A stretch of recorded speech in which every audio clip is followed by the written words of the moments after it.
శ్రీవల్లభేతి వరదేతి దయాపరేతి భక్తప్రియేతి భవలుంఠన కోవిదేతి నాథేతి నాగశయనేతి జగన్నాథే జగన్నివాసేతి ఆలాపినం ప్రతిపదం కురుమే Mukunda.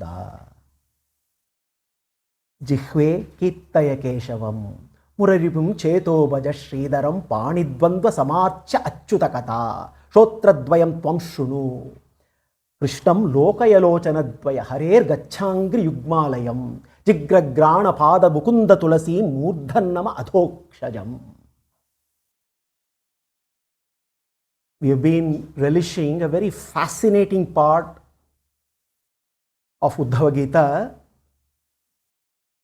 in the 11th chapter or the 11th skanda. This chapter, as we have seen, covers the third stage of a seeker. Out of the 10 stages that a seeker goes through in his journey, we are at stage 3. Once in a while, we need to keep reflecting on the path that we have already crossed. The stage 1 being the beginning, where the longing in the heart is stirred. Stage 2 is the path of detachment. Stage 3 is the path of offering. And it is here in this stage that we see that one's actions get refined. Krishna first refines the heart, then refines the senses. Now, in this chapter, he refines our actions, the deeds that we do. And the concluding part of this chapter is very fascinating because Krishna takes up the topic of Aradhana, Bhagavad Aradhana, prayer. How can we pray to him? And last week, I was told by many, we packed so much into our session last time. Now, we covered essentially 2 parts. One about the Bhakta and the other about Bhagavad Aradhana. But possibly considering the significance of Bhagavad Aradhana, I thought we should quickly do a recap of what we covered towards the second part of last session. Possibly we can also have a quiz if everybody is up to it. Why Bhagavad Aradhana is important in the path of offering? We see the importance of prayers in our life. Our life must revolve around prayers. Prayer is so very effective. Prayer is the way we connect with Krishna.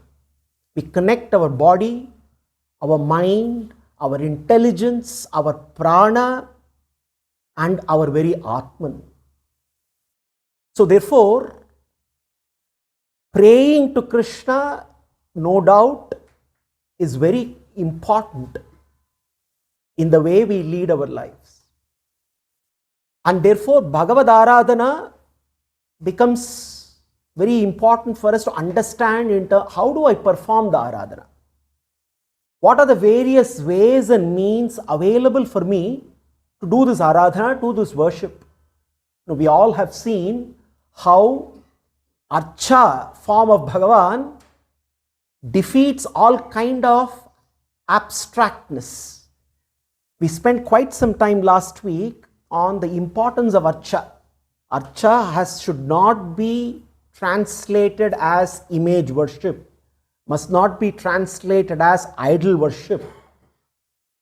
We must even stop seeking a one-word translation for Archa because it can be so very misleading. So how do I understand the Archa worship of Bhagavan? The only way to understand Archa worship, as we discussed last week, is to see that as a mode of Bhagavan available to us. Bhagavan makes himself accessible to us through the Archa form. The Archa Murti, the Divyamangala Vigraha of Bhagavan, is the bridge that connects Bhagavan, who is everywhere, to a Bhagavan who is here and now. Bhagavan is everywhere. But Bhagavan being everywhere does not help our cause of easily connecting with Him. So Archa is that beautiful bridge that brings Bhagavan to us wherever we want Him. It is the only through the means of Archa we can anchor our mind in Krishna. We can purify our senses, bring our senses to control. It is only Archa that makes infinity intimate. Otherwise, Bhagavan being infinitely infinite remains very abstract to us, beyond our ken. So therefore, Archa Aradhana is so very central to our Dharma. And in Uddhava Gita, therefore, Krishna takes up this topic not once, many times. Not only in the 11th chapter, later also we are going to have another discussion. But here, in the context of the path of offering, how do I offer, what do I offer, and why do I offer anything to Krishna? In that context, Krishna discusses the worship of Archa. And we said, we can, for the sake of our understanding, we can look at 5 facets of Bhagavad Aradhana. And I said they can be called 5 E's, or the 5 fires, Panchagni Aradhana, or the 5 E's. What are the 5 E's that we discussed? Encountering, engaging, enacting, enshrining, entrusting. Or looking at it as 5 fires, it is the fire of recognition. The first is the fire of recognition. Second is the fire of relationship. Third is the fire of alignment. Fourth is the fire of consecration. Fifth is the fire of surrender. Now, what are these fires? When we do Aradhana, just like how fire is purifying, Bhagavad Aradhana purifies us. Every fire purifies us eventually for us to become a flame that cannot be put off. A flame of jnana, not ordinary jnana, but bhakti rupapanna jnana. So we looked at shlokas where Krishna talks about these 5 fires. The first fire of recognition, Krishna says, it is not easy for us to hold Him in our heart straight away. Until we can hold Him in our heart, we must use our eyes, our ears, our tongues, all of our senses, deploy our senses to engage, to recognize His presence. And the beautiful Archamurti of Krishna helps us to recognize His presence. Now we stop asking this question, where do I see Him? It is famously said that in Srirangam, the illustrious Acharya Parashara Bhattar was there right in the temple, and someone rushed to him and said, I want to see that Parabrahman. Where do I go and see him? The Acharya laughed at him and said, Ranganatha, who is reclining here right in front of you, if you are not able to see him, then you will never be able to see that Parabrahman. The first step, the first fire is to recognize that omnipresent Bhagavan, that omnipotent Bhagavan, the one who is there in Vaikuntha, who is beyond our reach, accessible to us. Let's recognize this fact. Bhagavan is accessible to us through the Archa form. So therefore the first fire is the fire of recognition, where he says, do worship by using all your senses. Bhagavan, look at his compassion. The one who is omnipotent allows himself to be held by us. We can hold him. We can hold on to him as though he is our little baby.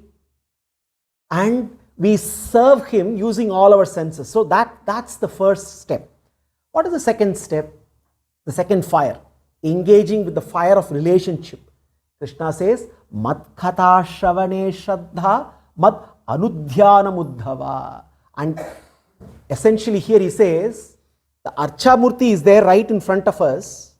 While we are worshipping the Archa Murti, the first fire already started purifying us. Now it is time for the Archa Murti who is there right in front of our eyes to slowly enter us through our eyes. Now the eyes that are purified now becomes gateways to actually invite the Archa Murti into us. Now what happens now? Now Krishna who is there right in front of us is also the same Krishna who is there in our minds now. The mind now becomes the altar. There is an altar in front of me. There is an altar inside me now. That is what is dhyana. For me to do dhyana on Krishna, I must start building a beautiful altar in my mind. My mind, which gets purified, becomes Garbhagriha for Krishna. And as that altar is being built, how do I beautify the altar? Mat Katha Shravane Shraddha. No, the more of Krishna Katha keeps going in, the more the beautiful the altar becomes. And we start easily meditating on him in our mind. Sarva Labhopaharanam. Also, keep offering everything. Also in the process, Krishna says, the prosperity that you have also purify. Now, you're going beyond yourself to what you have. You're purifying yourself, you're purifying what you have by starting to offer.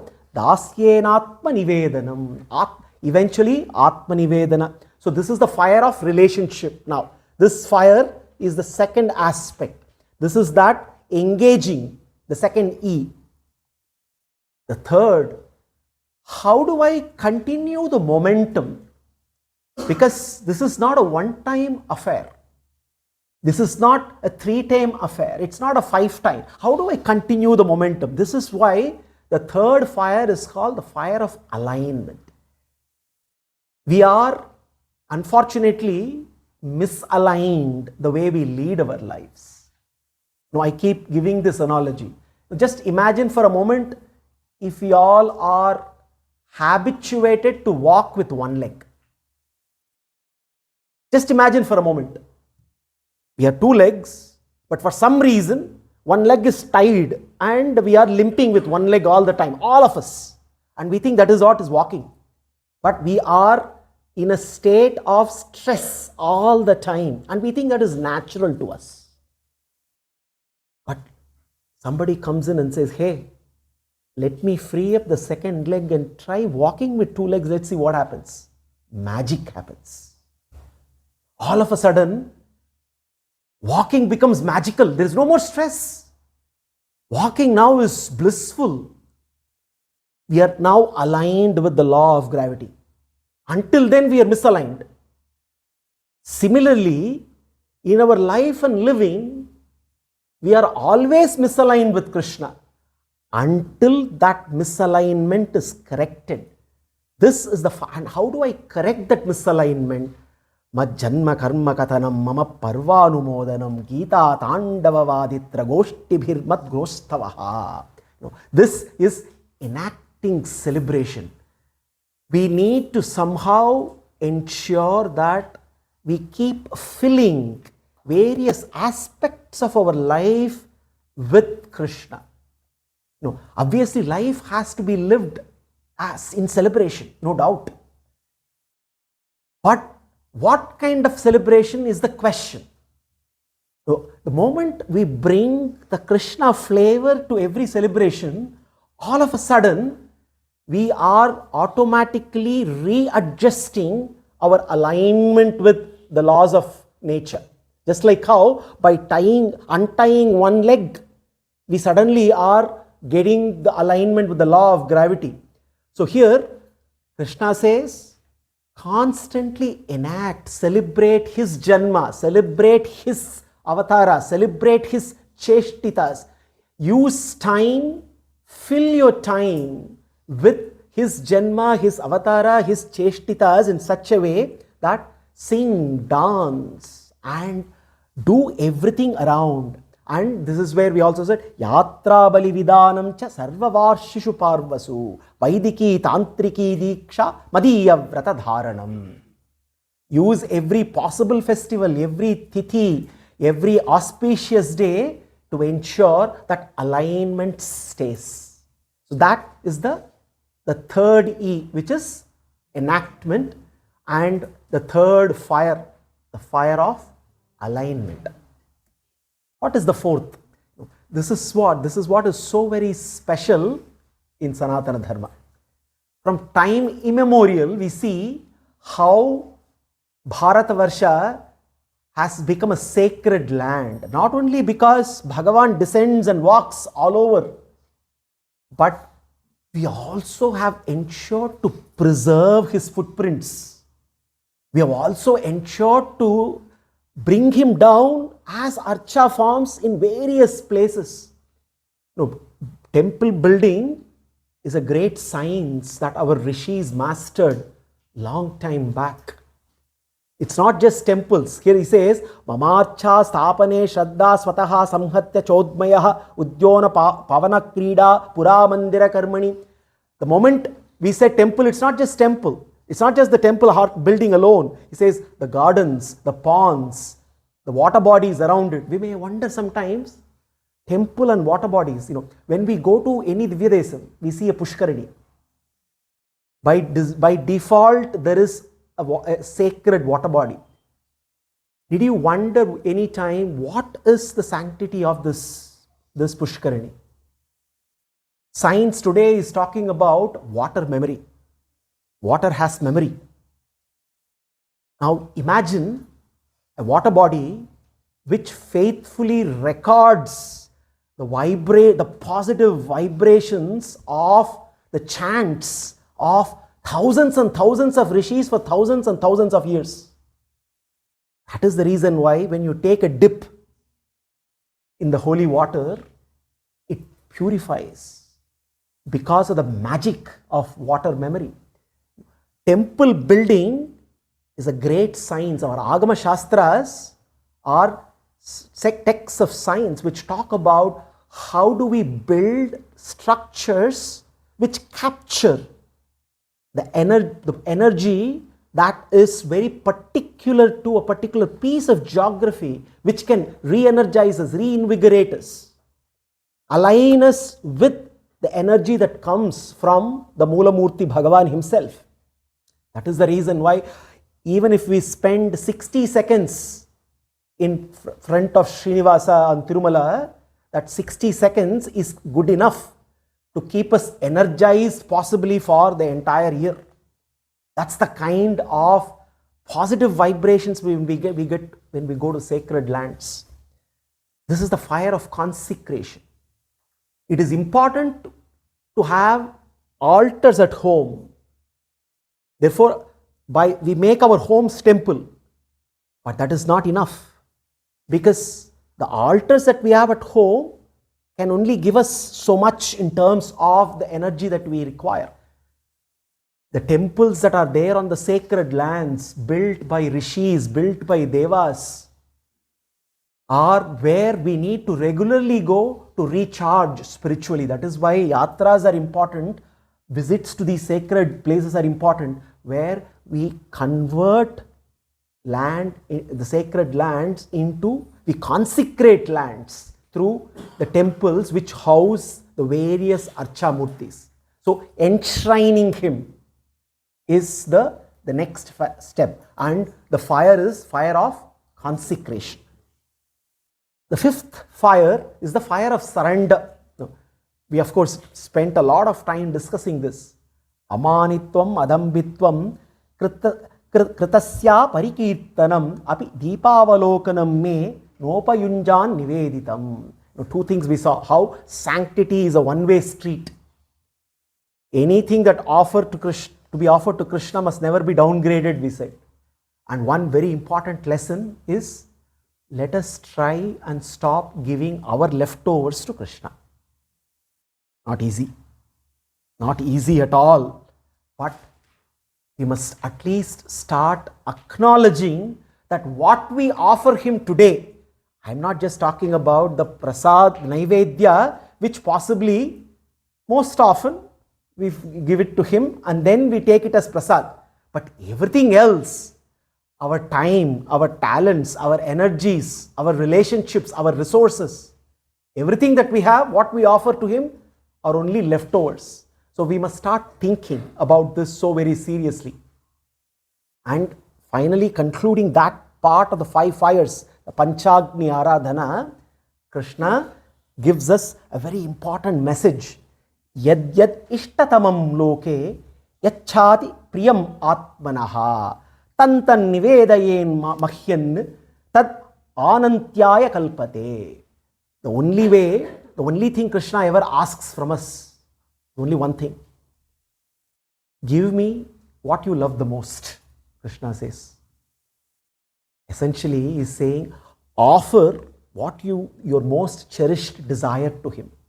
When you offer your most cherished desire to Krishna, that cherished desire gets purified.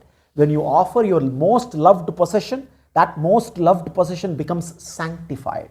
When you offer your deepest bond to Krishna, that deepest bond is spiritualized. So therefore, through this we see that everything and anything, it could be a relationship, it could be a possession, it could be our desires, anything that is material can be consecrated. We can use the material for our spiritual growth. This is the significance of Bhagavad Aradhana. Now, we paused here. And subsequently, we also had a couple of discussions where I do Aradhana once or twice a day maybe. Is it possible to continue this Aradhana throughout? The question is, it is important to fill my life with prayers. I am consciously using plural. We would ideally love to say, I want to fill my life with prayer. One prayer at least. No, that's a good starting point. But eventually fill my life with prayers. But Krishna is saying we need to go one step further. It's not enough just to fill our lives with prayers. We must convert our lives into a prayer. It is not about filling my life with prayer. It is about leading a life which is a prayer. Which means Bhagavad Aradhana, now what we understand now needs to be taken to the next step. Now this is where the discussion with Uddhava, Krishna's exposition gets even more fascinating. The next 3 shlokas, 43, 44, 45, 46, the next 4 shlokas are really fascinating. Krishna, what he says here, Uddhava, now I have talked to you about installing the altar that holds me. Now let me take you to the world that is held by me. Essentially, moving from the altar which holds Krishna, he is now going to take us to the world which is held by Krishna. Another way to look at it is, first, the temple must become the world, and eventually the world will become the temple. This is the transition now Krishna is going to make. If the temple becomes the world, if the altar before which I pray every day becomes my world, it is only natural eventually for the world to become my altar. Therefore, what Krishna is going to do now with 4 shlokas, he is going to expand the altar. Now, Garbhagraha, which is there, now let's visualize that for a moment. We see the beautiful Garbhagraha and we have installed the Divyamangala Vigraha of Krishna there. And we are praying to that Garbhagraha now, the beautiful altar. Now, that is everything for me now. Slowly and steadily now, the world becomes the Garbhagraha, which means Krishna is going to expand the scope of Garbhagraha. He is going to expand the scope of Bhagavad Aradhana, which means the size of the altar now is going to change. Over the next 4 shlokas, he is going to take us to a different dimension of doing Aradhana. That's why I say this discussion gets fascinating. And in that process, he covers three spheres of worshipping Krishna. One sphere is a sphere of worshipping him, recognizing a life that sustains us. The second sphere is recognizing the life which is interconnected, which is related, filled with relationships. Third is the altar, which consists of a life which is filled with awareness. So we'll look at three spheres, and then eventually we'll go back and we see Bhagavad Aradhana is not 5 E's, it is actually 7 E's. The reason why I wanted to recap is we now all understand the 5 E's. The moment we finish these 4 shlokas, we add 2 more E's and 2 more fires. It's no longer 5 fires of Aradhana, it becomes 7 fires of Aradhana. Now, these additional 2 fires, the additional 2 E's, are covered in the next 4 shlokas, where Krishna, we can look at it as he is expanding the altar. Now, we also need to start visualizing what Krishna is going to teach here for us to relish what the message in each of these shlokas. Suryetu vidyayatraya havishagnau yajetamam atityena tu vipragre goshvanga yavasadina. He says, let me first simply translate it, then we can understand the magnitude and the significance of the shloka. This is the first sphere of expansion of the altar. Krishna says, Suryetu vidyayatraya. Worship me in the sun. No, he is Bhagavan, is Surya Mandala Madhyavarti. Dheyas sada savitru mandala madhyavarti narayanaha sarasijasana sannivishtaha keyuravan makarakundalavan kiriti hari hiranmayopuhuta shankachakraha.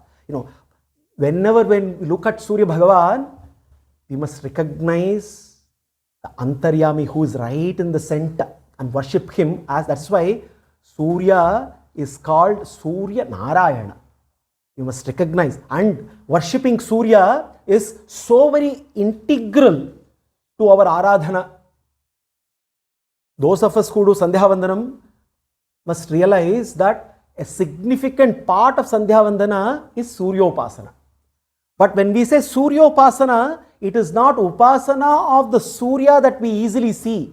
It is Upasana of the Surya Mandala Madhyavarti Narayanaha. So he says, Suryetu vidyayatraya. Trayi here is the the Vedas. The Vedas give us an adequate number of hymns to glorify Surya Bhagavan. There is a wonderful part in Srimad Ramayana, in Yuddhakanda. We have not yet come to that segment of Yuddhakanda. We paused long time back. We are yet to move Uddhakanda. But there is that beautiful part where Agatsya teaches Rama how to do Suryopasana. It is celebrated as Aditya Hridayam. And all the Vedas teach how do we connect with Surya Mandala Madhyavarti Narayana by doing Suryopasana. Suryetu vidyayatraya havishagnau yajetamam. Now he says, offer everything to me through the fire. This is what all the yagas are. Fire has a transformative power. Sometimes we wonder, why are we offering ghee, rice into the fire when we do yajna? What we must understand is Agni Bhagavan is the carrier. Somebody asked me a few years back, how do I know that when I offer an oblation into the fire, it will reach Bhagavan? My answer was simple. I go to a exchange house here and I deposit in dirhams. My parents get in India rupees delivered in hand. I am only giving the dirhams, but they get rupees. Something in between happens. There is a conversion that is happening. Similarly, the oblations that we do, there is a conversion happening. What we offer is not exactly what is carried to the Devatas. What is carried to the Devatas is what the Devatas need in the form that they need, and Agni Bhagavan is the carrier. That is why Agni Mile Purohitam. Agni is considered the Purohita. He is the one who leads the way. he is the leader. And every yajna, therefore, oblations are given in Agni. Bhagavan Krishna is saying, Havishagnau yajetamam, worship me by offering havis into the fire. Atithyena tu vipragre. He says, honor me by honoring Vipras, Brahmanas. And then he says, Goshvanga yavasadina, and feed me, Krishna says, by feeding and taking care of the cows. Now, what is very important here? All of us chant this shloka every satsang closure. Swasti prajabhya paripalayantam nyayena margena mahim maheshaha go brahmanebhyo shubhamastu nityam loka samasta sukhino bhavantu. Loka samasta sukhino, for loka samasta sukhino bhavantu to happen, go brahmanebhyo shubhamastu nityam. Go and brahmana, if they are protected, the universe is protected, the Shastra say.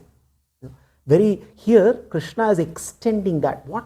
Here the spear of the altar now is the life that is sustained. We can look at it as a civilizational sustenance. The beauty of this is that Krishna is talking of the 4 pillars that sustain our civilization. What are these 4 pillars here? These are universal pillars. The sun, the fire, the Brahmana and the cow. Now let's look at all these 4 pillars. What they sustain? What does sun sustain? Sun sustains time. Sun sustains rhythm. Sun sustains order. Sun sustains all forms of energy. So therefore, obviously, sun is worshipable. Without light, there is no life. Without heat, there is no life. Without order, there is no life. So this is the first pillar of sustenance of life. Second pillar, fire. Fire, what does it sustain? Transformation. Fire is that which transforms. When we talk about fire, we must look at 2 kinds of fire. Fire that we see, fire that we don't see. Krishna in the Gita talks of various kinds of fires, and he also talks of Jnanagni Dagdha Karmanam Tamahu Panditam Buddhaha. Even Jnana is a fire that burns. And in the 4th chapter of the Gita, Krishna talks of a variety of yajnas, different kinds, where he talks about fires of various kinds. So when we talk about fire, we must immediately relate to what we normally talk about, alchemy that is happening. When we say karma yoga is alchemy of action, where base metal is transmuted to gold, where an ordinary action is transmuted into right action, what is doing the transmutation? What is the agent for this alchemy? It is a fire. And fire is that which sustains transformation. And that is the reason why we must worship Krishna in fire. Brahmana. What does Brahmana sustain? A Brahmana being a Brahmana. No. Now don't ask me to define Brahmana, then we all will become very uncomfortable. A Brahmana is actually the sustenance of transmission of knowledge. A Brahmana in society is the fountainhead of Vedic knowledge, and therefore without wisdom yajna becomes a ritual. Only when we add wisdom, an yajna becomes spiritual. Yajna without wisdom is only a ritual. Yajna with the right wisdom becomes spiritual. And where is the wisdom coming from? Comes from a Brahmana. Therefore Krishna says, honor me by honoring a Brahmana. And then the 4th pillar, cow. What does it sustain? Nourishment, continuity. There is a reason why we worship cows. Obviously, we don't need any other reason apart from the one reason. Krishna loves cows. That reason alone is enough. But if we need to go one step further and understand, cow is the source of abundance for a Vedic way of life and living. To lead a life rooted in yajna, cows are needed. And everything that the cow gives, the cow only knows to do one thing, to give. It doesn't know to take. Unlike humans who only know to take, cows know only to give. Source of all abundance. And therefore Krishna says the 4th pillar. So therefore here what we are seeing, the sustenance, now the altar has become the life which sustains. And the 4 pillars are the sun, the fire, the Brahmana and the cow. And Krishna says, now see me in each of them. Now the scope of the altar has expanded now. This is stage 1. Now Krishna is going to further expand the scope of the altar. What is he going to do? He is now going to make the altar not just the life that is sustained, the life that is connected. Now Krishna says, Vaishnave bandhu satkritya hridi ke dhyana nishtaya vayau mukhya dhiyatoye dravyaistoya purasharaihi. Worship me, Krishna says. Now a Vaishnava has to become an altar. A Vaishnava will become an altar in which we can see Krishna and worship him. Worship me in a Vaishnava. Vaishnave bandhu satkritya. Who is a Vaishnava? The one who is completely surrendered to Krishna. He is a Vaishnava. Therefore, here we are looking at how do I discover Krishna, worship of Krishna in the way life is related. No, life is interrelated, and in these interrelationships I must now discover him, and this is the process of discovering Krishna, because now the scope of the altar is increasing. So he says, Vaishnave bandhu satkritya hridi ke dhyana nishtaya. Now the next, he says hridi, which means the divine heart. No, Krishna in the Gita, in the 15th chapter, he very clearly says, Sarvasya chaham hridi sannivishtaha matta smriti jnanam apohanam cha. Now make your heart as the altar now. The scope of the altar also now includes the heart, and worship me in the heart. Make offerings to your heart. Hridike dhyana nishtaya, and therefore you are able to connect and do dhyana on him. K here means sky. I look at this vast sky. There is no way I can miss seeing the sky. Now look at the sky and see Krishna in the sky and the divine, the all-pervading space, and then offer prayers to Krishna in the sky. Vayau mukhya dhiyatoye. And then the moment I see Vayu, the wind blowing, be reminded of Krishna being my mukhya prana, and therefore now include Vayu as an altar. Vayau mukhya dhiyatoye dravyaistoya purasaraihi. Now I look at water, and then he says, offer worship to me in water, even with water.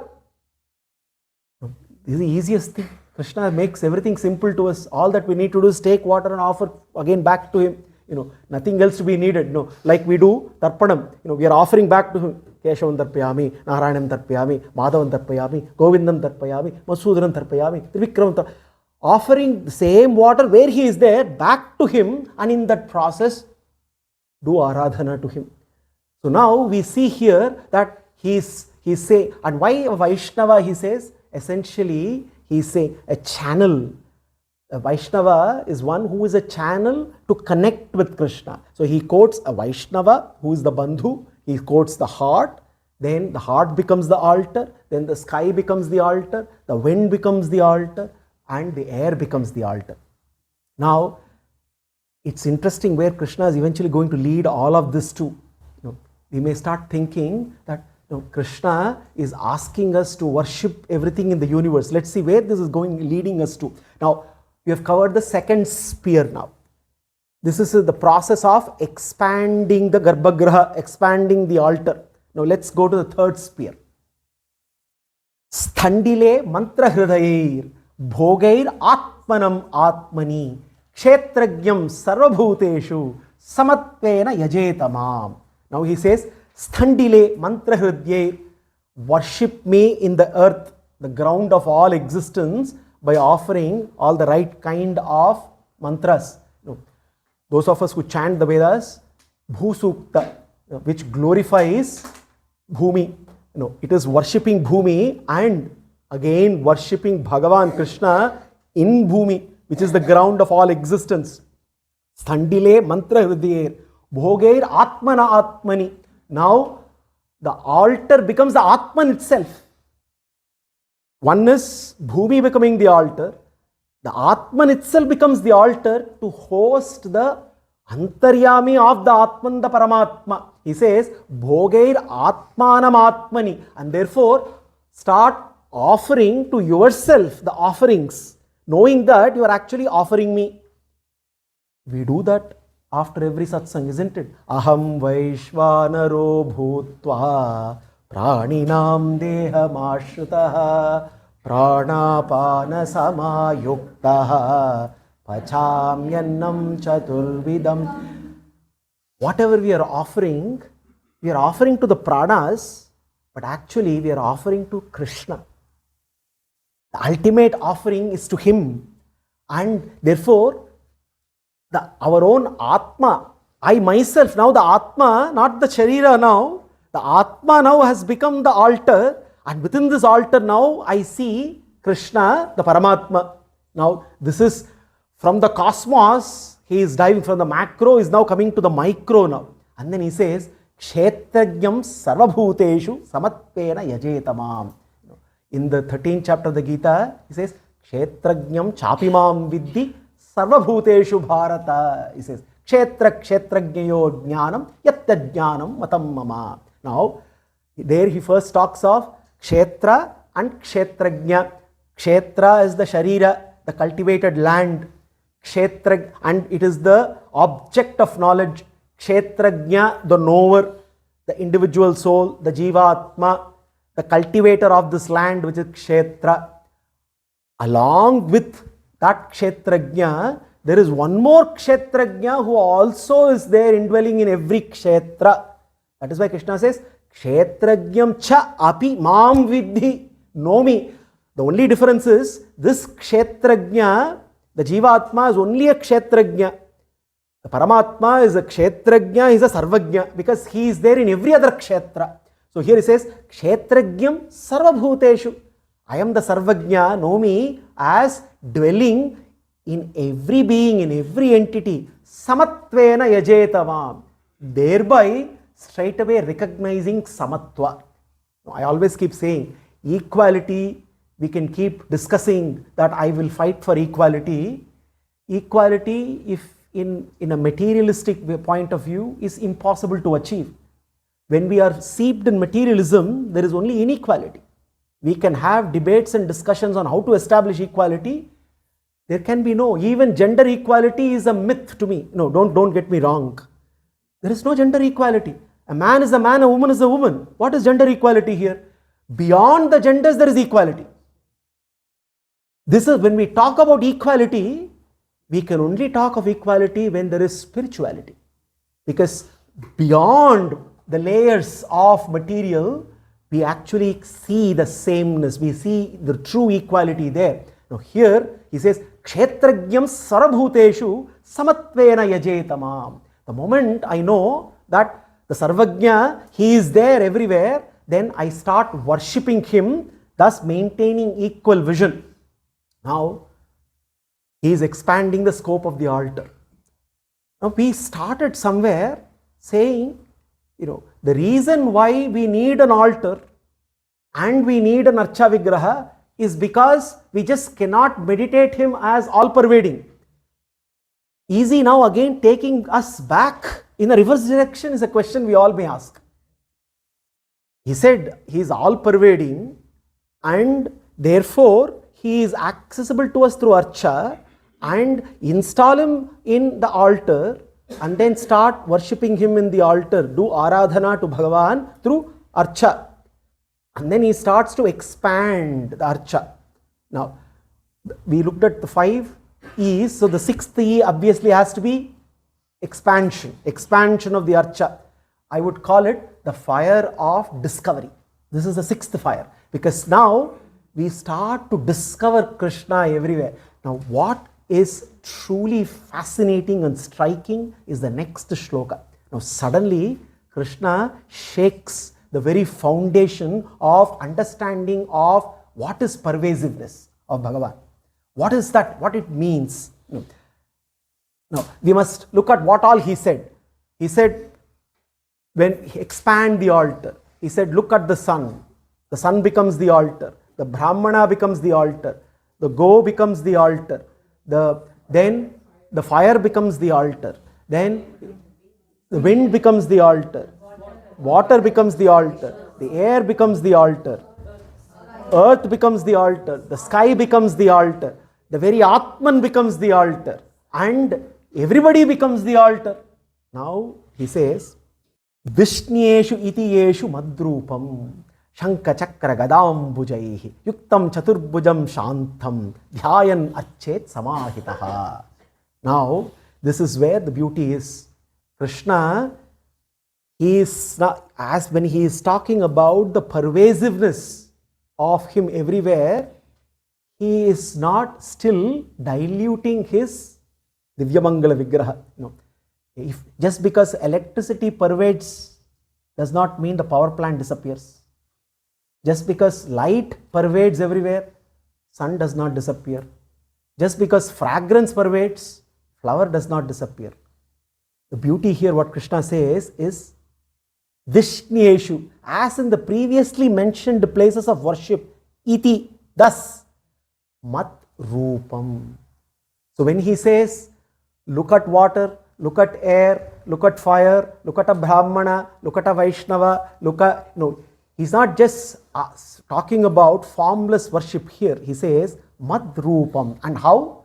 Recognize his Rupa, Shanka Chakra Gadambujaihi, Yuktam Chaturbujam Shantam, Dhyayan Archet Samahitaha. One should worship with complete attention. No, omnipresence is not dissolution of Bhagavan's beautiful form.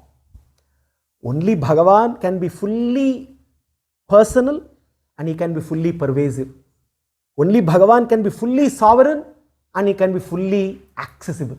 No, omnipresence should not be understood as formless pervasion.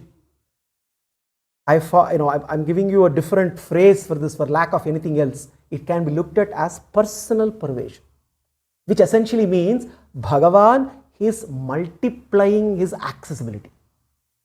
He is just multiplying his accessibility. Now, why he is going through this process is so very fascinating. Now, I look at the altar. Krishna is there inside my altar. I do aradhana to him, the 5 fires. The 5 fires start to purify me. Now, with this purification, now what has happened within me? I have been completely purified. Now, I am now able to capture that Divyamangala Vigraha everywhere and anywhere. Even when I am not in front of my altar, even wherever I am, he remains with me. So therefore, now I discover him, not just his presence, but his divine, beautiful form everywhere. So therefore, what we see here, the sixth E after the 5 E's is the E of expansion, which is the fire of discovery. And what is the 7th E therefore? The 7th E is enlightenment. And what is enlightenment? Somebody said enlightenment means seeing light. No, enlightenment is seeing delightful form of Krishna everywhere. That is enlightenment. Enlightenment does not mean I become desireless. Enlightenment means I have only one desire, and that one desire is directed towards Krishna. I still have a desire, my longing to belong to him, and it is that blissful state where I get to see the delightful form of Krishna. That is light. The delightful form of Krishna is the light that I have been seeking. And this is what pervasion therefore does not erase the Supreme Person. It reveals the person, the Supreme Person's limitlessness. So very important, that is the reason why Bhagavad Aradhana is so very crucial. The reason why Krishna prescribes Bhagavad Aradhana is, I not only do Aradhana to this beautiful Archa Murti in my altar, in my home, even when I am outside, wherever I am, that Archa Murti is there with me, intact, with all its Kalyana Gunas, captivating me the way it captivates me when I am right in front. All of us possibly have experienced this, isn't it? We look at this beautiful Divyamangala Vigraha, even when we close our eyes, for that don't go to a temple and close your eyes. I always tell this, don't do that. After coming out, close your eyes. People go all the way there, stand in front, going to Ayodhya, standing in front of Ram Lalla, and if you close your eyes, what is the point? Soak in the beauty of Ram Lalla, let him enter you through the eyes, and then he will stay there. And then he will remain there for a while. For some of us, he will remain for a longer time. For some, for a shorter time. Maybe for some, for a long, long time. Maybe for some, he disappears after we come out of the shrine. It happens.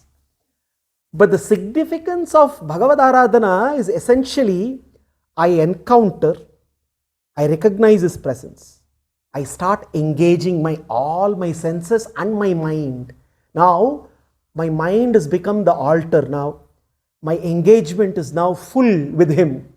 It is like, think of this as though you are building a relationship with somebody. You recognize someone, then you start building the relationship with someone. Now, the third step, what do? You have to align, right? The alignment, that is enactment, enacting the cheshtitas, so that you stay aligned, you stay immersed in the memory. That's the third. The fourth is enshrining, consecrating, so that you have more places to go. The reason why in the good old days, everything revolved around the temples. Wherever we go, there was a temple. Going to a picnic means also visiting a temple, having a good time. So anything that we do was always associated with a visit to a sacred land, visit to a temple, always. This is enshrining, consecration, the fire of consecration. And the fifth is that we looked at was,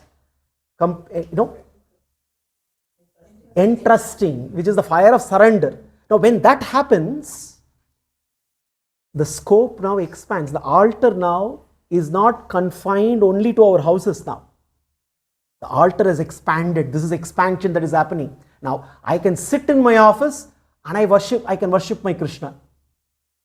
As I worship at home, I can be walking on the streets and I can worship him.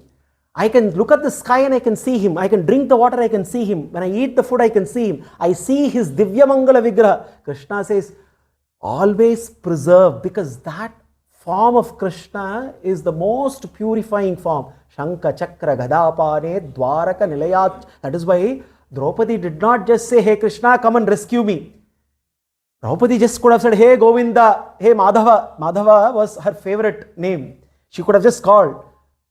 She knows the best way is to bring that Divyamangala Vigraha right in front, which is what is all purifying. Shankha Chakra Gadapane Dwaraka Nilayachyuta Govinda Pundarikaksha Rakshamam Sharanagatam. That Sharanagati has to be done to that divine form of Bhagavan. And it is that Sharanagati which gets fulfilled. And therefore, what Krishna here is helping us is to expand the scope of our altars. Our Garbhagrahas now expands in such a way that we can stay connected to our loving Krishna wherever we are, in the same form that we pray to him. Now, our life need not be therefore be filled with prayers. Our life can become prayerful, because now he is accessible to us. The Archa is accessible for Bhagavad Aradhana. Therefore, should it be performed once? Should it be performed twice? Answer is as many times as possible. Wherever we are, in whatever capacity we are, we should be able to perform Bhagavad Aradhana. And therefore Krishna says that is the kind of enlightenment, the seventh. Therefore the seven is once again, the seven fires, can we all list so it becomes very clear? First is the fire of recognition. Second, the fire of relationship. Third, the fire of alignment. Fourth, the fire of consecration. Fifth, fire of surrender. Sixth, fire of discovery. Fire of enlightenment. So it becomes not Panchagni Aradhana, Saptagni Bhagavad Aradhana. 7 fires. And when we say fire, we must understand this is the purifying power of Bhagavan himself. Therefore, Krishna concludes saying, ishtapurtena mameva yo yajeta samahitaha labhate mai sadbhaktim matsmritihi sadhu sevaya. By doing this kind of Bhagavad-aradhana, labhate mai sadbhakti. Now this is how you get unflinching devotional service, and then he qualifies this. Hey Uddhava, prayena bhakti yogena satsangena vinodhava. No, this shloka is very important. Those who don't come to satsang, please keep chanting this shloka to them. Prayena bhakti yogena satsangena vinodhava nopayo vidyate samyak prayanam hi satam aham. He says, hey Uddhava, there is no other way. Satsanga and Bhagavat Sangha. Bhagavata Sangha, Bhagavat Sangha. Bhagavat Sangha through Bhagavata Sangha. Through Satsanga, do Bhakti. Prayena Bhakti Yogena. Satsangena Vinodhava. Nopayo Vidyate Samyak. Prayanam hi satamaham. Practically, there is no other way. There is no other means. Hey Uddhava, to attain me, there is no other way to attain liberation from this material existence. And he concludes the glorious 11th chapter of the Skanda with again a very intriguing closure. Krishna is a master in communication, isn't it? So he closes this chapter with something again very intriguing. Ataitat paramam guhyam shunvato yadunandana sugopyam avivakshyami tvamme bhritya suhrit sakha. Hey Uddhava, how blessed Uddhava is. Krishna is looking at Uddhava and saying, Uddhava, you are not only my Bhritya. Bhritya means servant. You are also my Suhrit and you are my Sakha. Beautiful, isn't it? What a glorious relationship Uddhava has with Krishna. He is a Bhritya, he is Suhrit. Uddhava is Krishna's well-wisher. Krishna says. No, Bhakta, you are my well-wisher, Krishna says. And what a bhagyam, aho bhagyam for Uddhava. Bhritya, Suhrit, Sakha, you are my dear friend. And therefore what? Athaitat paramam guhyam shunvato yadunandana. I am going to now share with you a paramam guhyam. Chapter is over. Many more, another chapter is going to begin. So you have to all come next week as well. We have only completed 3 stages out of 10. After 10 stages, there are more to come. But right now at least, 10 stages, 3 stages. So Krishna says, he says, don't go away Uddhava. Paramam guhyam, lot more secrets, interesting, things that I am going to share with you. He also knows. Moment he says Paramam guhyam, we all know some secret Krishna is going to share. Ensure that we all will come again next week. So he says, Athaitat paramam guhyam shunvato yadunandana sugopyam apivakshami tvamme bhritya suhrit sakha. Let us continue to contemplate on the bhagya of Uddhava to have received this beautiful teaching from Krishna, but these 3 words must always remain. Can I become Bhagavan's Bhritya, a true Bhritya? Can I become Bhagavan's Suhrit? Can I become his true Sakha like Uddhava? Let us continue to contemplate on this until next week. Sarvam Sri Krishna Arpanamastu.